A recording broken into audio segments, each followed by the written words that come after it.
हाय दोस्तों, मेरा नाम आरती है और यह मेरी सच्ची प्रेम कहानी है। इस कहानी का अंत शायद वैसा नहीं है जैसा हम सभी उम्मीद करते हैं, लेकिन ये कहानी मेरी जिंदगी का एक अहम हिस्सा है जिसे मैं आपसे साझा करना चाहता हूँ। मैं 12वीं कक्षा में थी जब हमारी मुलाकात हुई। उसका नाम अभिषेक था। वह मेरे स्कूल में नया आया था और उसकी शांति और फ्लो ने मुझे तुरंत आकर्षित कर लिया। अभिषेक बहुत ही शांत और बुद्धिमान लड़का था। क्लास में वह हमेशा सबसे पीछे रहती है और सबसे पीछे खो जाती है।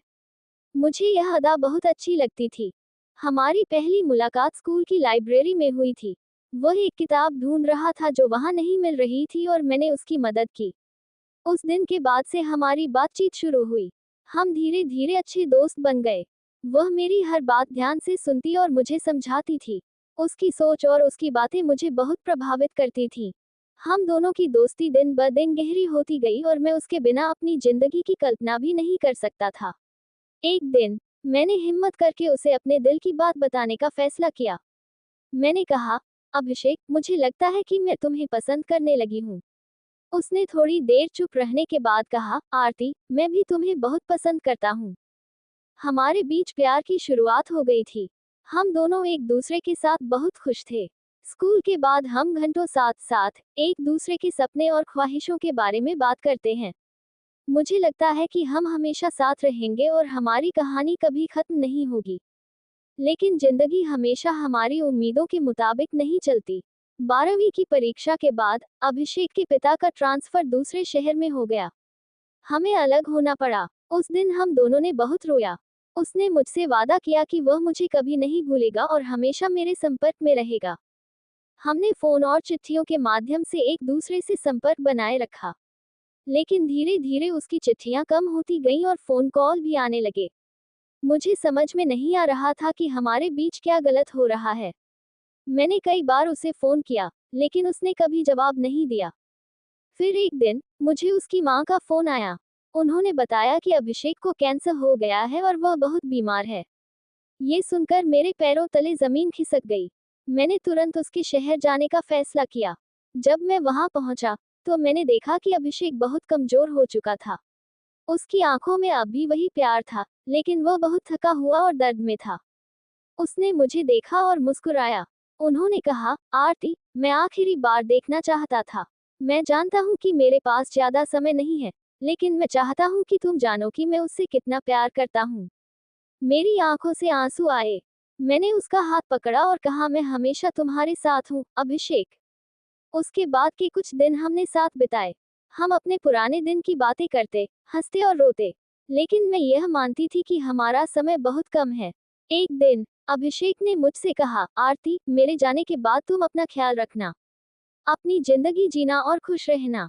मेरे तुम्हारे चेहरे पर मुस्कान देखना पसंद है। कुछ दिनों बाद अभिषेक ने आखिरी सांस ली। मेरे जीवन का सबसे बड़ा हिस्सा खो गया था। मैं खुद को बहुत अकेला महसूस करने लगी। वह बिना सब कुछ अधूरा लगा। आज कई साल बाद भी मैं अभिषेक को याद करती हूँ। उसकी यादें हमेशा मेरे साथ हैं। उसने मुझे सिखाया कि सच्चा प्यार क्या होता है और यह भी कि कभी कभी प्यार अधूरा रह जाता है। लेकिन उन अधूरी यादों में भी एक अनोखा सुख और संतोष होता है। दोस्तों, ये थी मेरी अधूरी प्रेम कहानी। प्यार हमेशा आसान नहीं होता और कभी कभी इसे पूरा होने का मौका भी नहीं मिलता। लेकिन ये हमें जीवन के महत्वपूर्ण सबक सिखाता है और हमारे दिलों में एक स्थायी छाप छोड़ जाता है। हेलो दोस्तों, मैं आकाश हूँ और यह कहानी मुझसे जुड़ी है। ये बात तब की है जब मैं कक्षा 5वीं में पढ़ता था। और अचानक से मेरे माता पिता ने तय कर लिया कि कक्षा 6ठी के लिए मुझे नए स्कूल में डाल देंगे। मैं इस चीज से खुश तो नहीं था क्योंकि मुझे अपने सारे दोस्तों को छोड़कर जाना पड़ रहा है। लेकिन जिस दिन मैं पहली बार अपने नए स्कूल में एंटर करता हूँ उसी टाइम मेरे साथ एक और लड़की भी स्कूल में एंटर करती है। हम दोनों ही ऐसा करते हैं क्योंकि हमें स्कूल के बाहर ही खड़ा रहना पड़ता है। लेकिन चमत्कार तो ये था, हम दोनों ही एक ही क्लास के थे। फिर कुछ समय बाद हम दोनों को अंदर आने की परमिशन मिल गई। हम दोनों साथ में क्लास के अंदर एंटर हुए। हमारी क्लास में लास्ट में एक ही बेंच खाली थी जिसके कारण हम दोनों को साथ में बैठना पड़ा। हम दोनों ने धीरे धीरे आपस में बात की। मैं शुरू करूंगी। फिर मुझे उसका नाम पता चला। उसका नाम एकता था। कुछ समय खराब था उसकी और मेरी सीट अलग हो गई, लेकिन तब तक मैं और वह इतने बंद हो गए कि वह अपनी सारी पर्सनल बातें मुझको बताती थी। लेकिन क्लास 9 मई हमारी क्लास में एक लड़का आता है, उसका नाम हैप्पी था। मुझे वह कुछ खास तो पसंद नहीं था, लेकिन वो कोशिश करता था एकता के करीब होने की। लेकिन मुझे इस चीज से दिक्कत तो नहीं थी, क्योंकि मुझे लगता था एकता कभी भी मुझसे बात करना बंद नहीं करेगी उसके लिए। जब हम कक्षा 12वीं पास हुए, उसके 1-2 महीने बाद अचानक से एकता ने मुझसे बात करने का काम कर दिया। कभी तो वह कहती थी कि हम रोज बात करते हैं, करा करेंगे, तुम मुझसे बात करना बंद मत करना। लेकिन अब वही मुझसे दूर जाने की कोशिश कर रही है।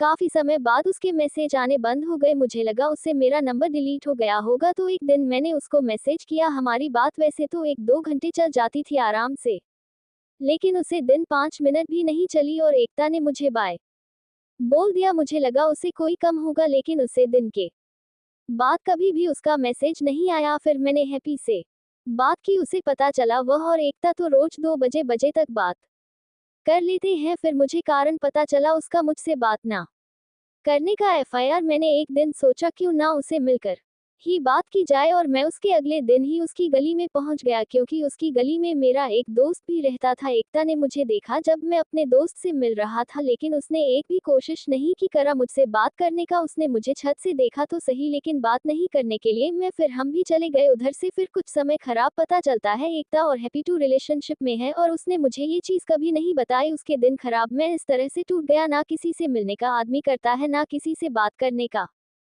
ऐसे ही वीडियो देखने के लिए हमारे चैनल को लाइक एंड सब्सक्राइब करें। Thanks for watching.